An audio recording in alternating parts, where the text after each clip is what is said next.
사람이 무슨 말을 하든지 간에 그것이 나에게 복이 되거나 유익하게 되는 비결은 그 말을 내 생각으로 해석하는 게 아니고 그리스도 안에서 해석할 때입니다. 그리스도 안에서 해석할 때는 모든 것이 새롭게 변화되어서 나에게 다가오는 것입니다. 그래서 오늘 성경을 통해서 하나님이 우리에게 주시는 것은 그리스도 안에서 해석하라, 이런 말씀입니다. 우리 사회에 여러 문제가 있지만 그 중에 가장 심각한 것은 무엇보다 유통업의 문제입니다. 농수산물도 마찬가지이지요. 시골에서 농수산물 업자들이 열심히 땀 흘려서 생산물을 냈지만은 저들은 수고에 비해서 아주 형편없는 값을 받게 되어지는데, 도시에 사는 사람들은 엄청난 비싼 값을 주고 사 먹게 되는 것입니다. 그것은 바로 유통 구조의 문제 때문이지요. 지식도 마찬가지고 진리도, 정보도 마찬가지입니다. 구원을 받을 만한 지식과 정보를 가졌지만 유통하지 않으면은 얼마나 많은 사람들이 고통을 당하겠습니까? 그래서 온 세계로 나가지 않습니까? 미개한 나라도 나가고 섬지역도 나가서 이 구원의 진리의 소식을 유통하기 위해서 나아가는 것이지요. 복도 유통을 해야 되는 것입니다. 복도 창세기 12장 3절 말씀 보게 되면은 하나님께서 아브라함에게 너를 축복하는 자에게는 내가 복을 내리고 너를 저주하는 자에게는 내가 저주하리니 땅의 모든 족속이 너를 인하여 복을 받을 것이니라 했습니다. 너를 인하여라는 말은 너로 말미암아 이런 것이고 너를 통하여 이런 것입니다. 유통해야 된다 이 말이지요. 모든 족속이 복을 받을 수 있는 길은 아브라함이 유통할 때만이 가능하다 하는 것이지요. 아브라함의 후손인 우리들의 유업이 뭐냐? 복 유통자예요. 우리들은 복 유통자. 아브라함 혼자만이 복을 가진 것이 아니고 너 자손들에게 유통하라, 그런 것입니다. 그래서 우리가 이 복을 유통하지 아니하고 세상 떠날 때 입 꽉 다물고 그냥 임종해버린다 하면은 그야말로 그 자손들은 하나님이 약속하신 복을 받지 못하게 되는 것이지요.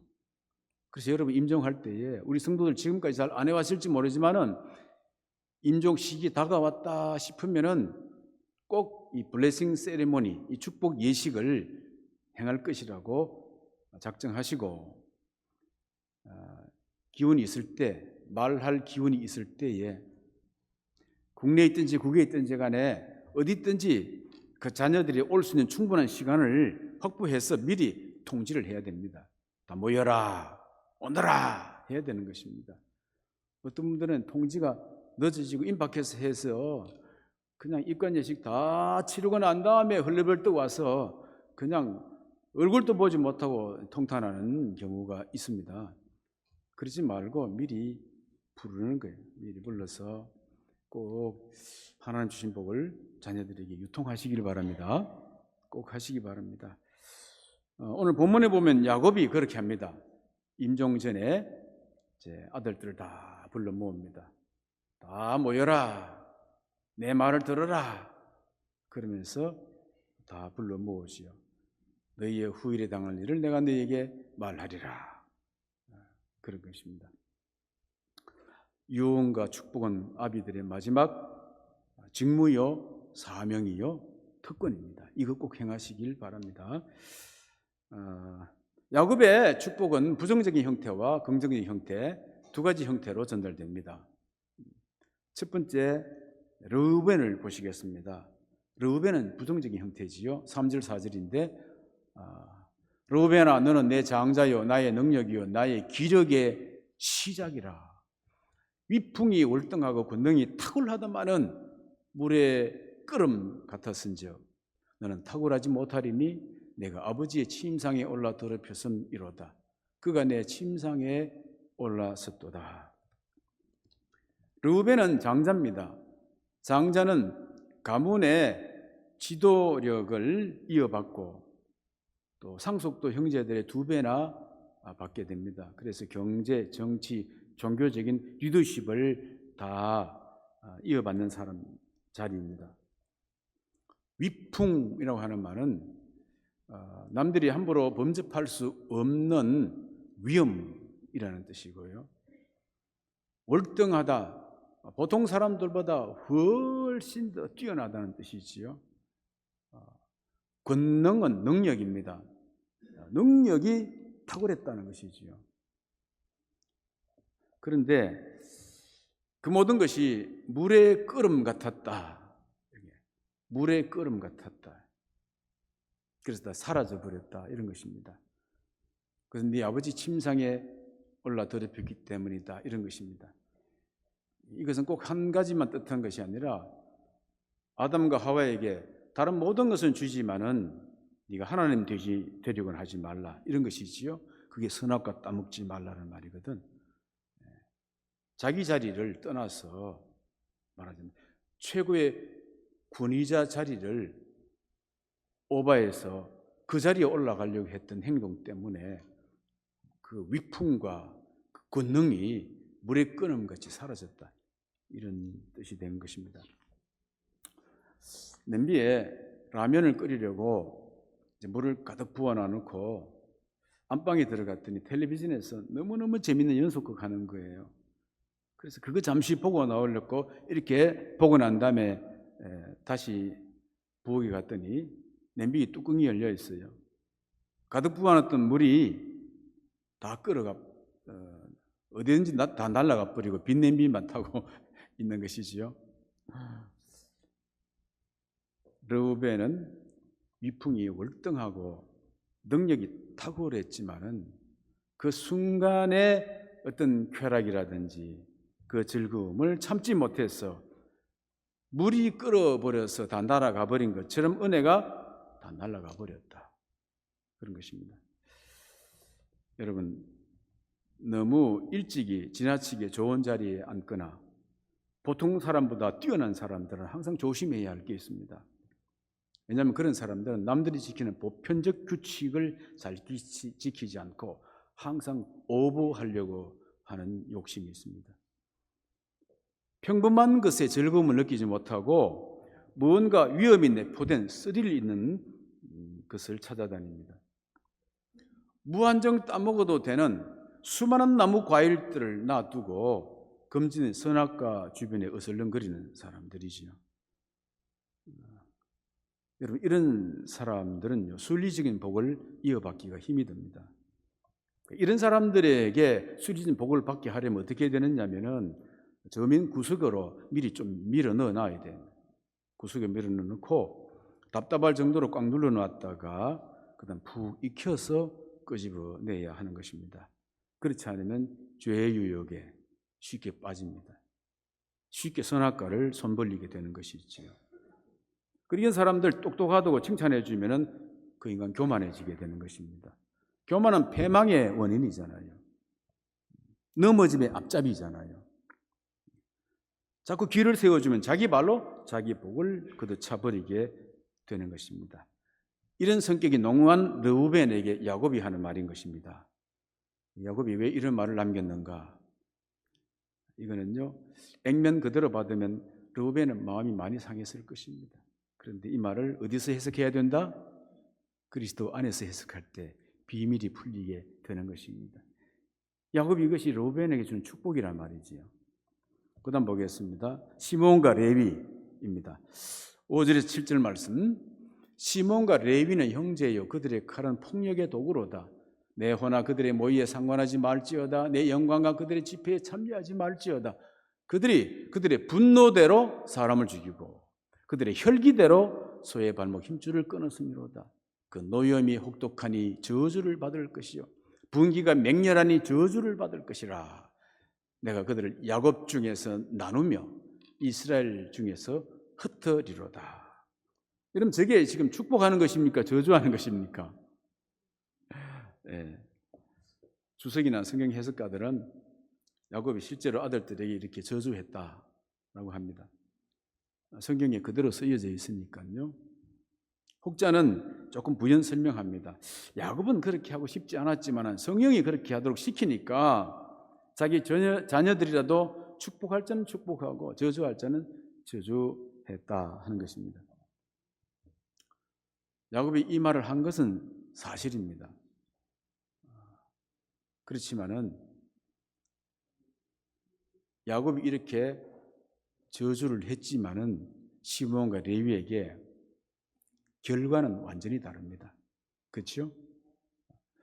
시몬은 그 저주대로 그렇게 되어졌지만은 레위는요 그 저주와는 정반대로 엄청난 축복을 받게 되잖아요. 그렇습니다. 그래서 왜 그렇게 됐느냐? 그것은 바로 해석의 차이다. 해석의 차이가 있다 하는 것입니다. 여러분 아무리 자식들이 큰 죄를 지어도요 부모가 진심으로 자기 자식들에게 저주를 받을지어다 하고 죽는 부모 없습니다. 하나님도 그렇게 하기를 원하지 않습니다. 과거에 우리 부모님 중에 또 우리 친구들의 부모님들 중에 보면은 자식들을 야단칠 때 좀 무식하게 야단을 쳤어요. 욕을 아주 심하게 합니다. 욕을 심하게. 잘못하면 자기 자녀들한테도 야 이 빌어먹을 놈아 나가 죽어라 이러잖아요. 그 말을 여사로 하는 겁니다. 여사로. 그러니까 우리는 그런 말을 어렸을 때 듣고 자랐기 때문에 웬만한 욕을 해도 욕을 욕같이 안 듣습니다. 이런 말은요 대한민국 백성이나 발명할 일이지 세계 어느 나라도 이런 말을 발명한 나라가 없어요.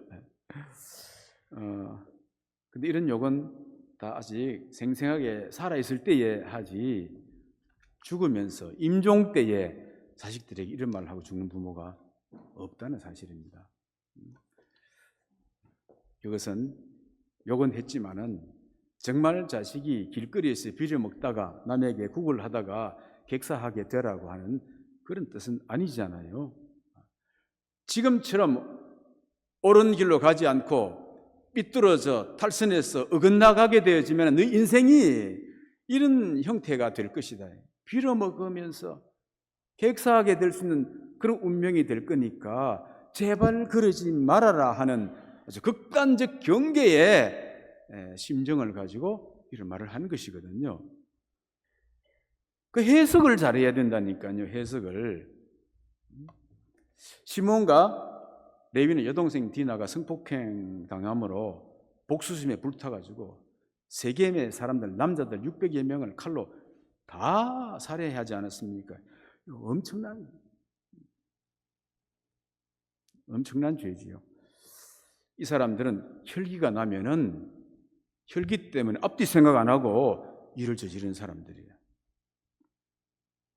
그래서 이 두 사람이 얼마나 죽이 맞았는가 하면 성경에 시몬과 레위는 형제요 그랬거든요. 근데 시몬과 레위가 형제라는 말은 마치 이렇게 생각하면 안 됩니다. 왜냐하면은 한 여인 레아에게 출생한 자녀가 모두 6명입니다. 최고 장자가 르우벤, 둘째가 시몬, 셋째가 레위, 넷째가 유다, 다섯째 이사갈, 여섯째 납달리 6명이 레아에게서 태어난 형제들이에요. 그런데 유독 시몬과 레위는 형제라고 했단 말이야. 그 말이 무슨 뜻이겠습니까? 그러니까 혈기 부리는 일이 일어날 때는 앞뒤 가리지 않고 하는 행동이 둘이 너무 죽이 맞는다. 불과 기름처럼 죽 맞는다. 이런 뜻이잖아요. 안 좋은 면에서 너무 죽이 잘 맞는 관계라는 것이죠. 근데 이런 저주스러운 말을 저들에게 야곱이 퍼부었지만은 레위는요, 그 역설적 저주를 잘 새겨들으므로 이스라엘 족속 중에서 비록 흩어지긴 살았습니다. 도피성 6개에 각각 흩어져 살잖아요. 살았지만은 어떻게 살았습니까? 다른 지파들을 축복하는 제사장으로, 축복권자로 살게 되어집니다. 그런데 시므온은 이 야곱의 역설적 저주를 잘 해석하지 못하므로 12지파 중에서 가장 작은 지파로 이렇게 전락하고 나중에는 유다 지파 속에 함께 속해 있다가 사라져 버립니다. 여러분, 부모가 하는 말은 어떤 형태의 말도 그리스도 안에서 해석할 줄 알아야 하는 것입니다. 그러면 저주스러운 말이라 할지라도 그것이 더 큰 축복으로 변화되는 줄 믿으시기 바랍니다. 누구든지 그리스도 안에 있으면 새로운 피조물이라. 이전 것은 지나가시니 바로 새 것이 되었도다. 할렐루야. 세 번째, 유다입니다. 유다는 긍정적 형태입니다. 8절 말씀 보겠습니다. 유다야, 너는 내 형제의 찬송이 될지라. 내 손이 내 원수의 목을 잡을 것이요 내 아버지의 아들들이 내 앞에 설하리로다. 우리는 축복한다 하고 축복해 달라 하면은 눈앞에 보이는 당사자에게만 잘 되기를 막 축복을 이제 하기가 쉽습니다. 장례일이 잘 되고 또 성취되어지고 형통하고 뭐 이렇게 건강하고. 그런데 축복은 좀 내다보아야 되는 것입니다. 축복. 당대에 금방 잘 나타나지 않는다 하더라도 그 다음 대에, 그 후대에, 그 미래에 그 가문이 크게 빛날 일이 있다고 한다면은 여러분 당대만 선택하겠습니까? 가문의 대대, 후대까지 생각하겠습니까? 내가 당장은 사장이 되고 부자가 되는 것, 그보다 내 뒤에 3대, 4대, 5대 후에 이 가문에서 총리가 나오고 대통령이 나오고 교회에 하나님의 아주 거대한 일꾼이 나오고 이런 일이 있다면 어느 쪽을 여러분 선택하겠습니까? 10절 말씀 보면은요, 규가 유다를 떠나지 아니하며 통치자의 지팡이가 그 발 사이에서 떠나지 아니하기를 실로가 오시기까지 이르리니 그에게 모든 백성이 복종하리로다 했습니다. 규는 왕의 권위를 상징하는 왕의 지휘봉을 말하고, 그러니까 먼 훗날 유다 지파에서 왕이 날 것이며 다윗이 나오지요. 그 다음엔 다윗으로 끝나는 게 아니고 실로가 올 때까지 그랬습니다. 그 왕권이 끊어지지 않겠다. 실로라는 말은요, 앞으로 오실 이라는 뜻이거든. 오실 이. 근데 이 말은 샬롬과 어원이 같단 말이지요. 그러니까 평화를 가지고 오시는 분, 이런 뜻입니다. 평화의 사람, 평화를 가지고 오시는 분. 이 올 때까지 유다에게서 왕의 혈통이 끊어지지 않겠다, 이런 것입니다. 그러면 유다의 혈통으로서 오신 참된 인류의 평화를 가져다 주신 분이 누굽니까? 메시아지요. 예수 그리스도가 올 때까지, 이런 것입니다. 그러니까 유다에 대한 축복은 예수 그리스도가 너의 혈통을 통해서 오게 될 것이라는 거예요. 그리스도가 올 것이라는 것입니다. 어마어마한 축복이잖아요. 그리스도가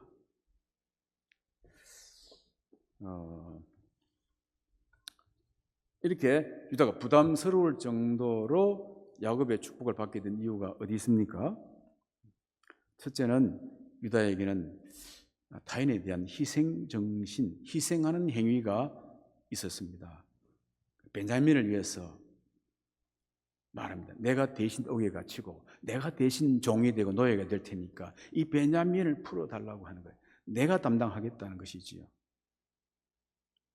이 마음이 얼마나 고귀한 마음입니까? 자기 인생 전체를 던지고 내려놓는 것이잖아요. 그 다음에는 책임성입니다. 아버지께 내가 베냐민을 데리고 오지 않으면 자신이 아버지에게 영원한 죄를 짓겠다고 이렇게 말을 합니다. 이 희생정신과 책임성은 지도자에게 있어서 가장 큰 덕목이거든요. 바로 이게 야곱의 눈에 띄었던 것이지요. 유다도요, 요셉을 애굽에 팔아버리는 아주 큰 실수를 범했잖아요. 근데 그런 실수를 범했음에도 불구하고 그에게는 또 희생정신과 이 책임성이라고 하는 큰 장점이 있었던 것입니다. 야곱은 그것을 보았던 것이지요. 그를 지도력 있다고 이렇게 인정을 했던 것입니다. 여러분, 많은 사람들은 비전을 가져야 된다고 말합니다. 비전을 가져라. 비전이라는 것이 어떤 것이겠습니까? 비전을 가지라는 게, 한 선생님이 아이들이 보는 데서 조그마한 겨자씨를 딱 보여줬습니다. 그리고 이것을 땅에 심었습니다. 흙으로 덮어버렸습니다. 그런 다음에 아이에게 조금 전에 그 겨자씨를 그려보라고 하는 겁니다. 그러니까 대부분 아이들이 백지에다가 조금 전에 봤던 그 겨자씨를 다 그린 거예요. 다 그렸습니다. 그런데 한 아이는 도화지에다가 커다란 나무를 그렸습니다. 그리고 나무 가지에 새들이 날아와 앉아 있는 것을 그렸습니다. 선생님이 말합니다. 이게 겨자씨냐? 아이가 말합니다. 앞으로 겨자씨가 이렇게 될 거잖아요. 그렇습니다. 바로 이게 비전이라는 것입니다. 겨자씨를 봤지만 그 조그만 겨자씨에 고정되어 있지 않고 훗날 그 겨자씨가 자라서 될 나무를 상상하고 그 나무 가지에 깃들일 새들까지 볼 수 있는 상상력이 비전입니다. 상상력. 비전을 가져라는 것은 상상력을 키워라. 그런 말씀입니다. 자녀를 축복하면서 당대의 모습만 보지 말고 무한한 상상력을 가지고 비전적인 축복을 하시기 바랍니다. 오늘 말씀 다시 돌아가서 정리하고 요약하겠습니다. 오늘 주신 말씀이 뭐였습니까? 그리스도 안에서 해석하라 했습니다. 하나님으로부터 주어진 복은 아버지가 자녀에게 유통해야 됩니다. 반드시 임종 전에 사전에 넉넉할 때에 블레싱 세레모니, 축복 예식을 꼭 거행하시기 바랍니다. 그렇다면 여러분의 자녀들에게 어떻게 축복하겠습니까? 때로는 따끔하게 역설적으로, 그리고 때로는 먼 후대들을 내다보면서 비전적으로 축복하시기 바랍니다. 그리고 자녀들은 아버지가 어떤 형태로 말씀하시든지 간에 그리스도 안에서 해석해야 되는 지혜를 꼭 가지시기 바랍니다. 그렇게 될 때에 그 말씀은 놀라운 축복의 말씀이 될 줄로 믿습니다.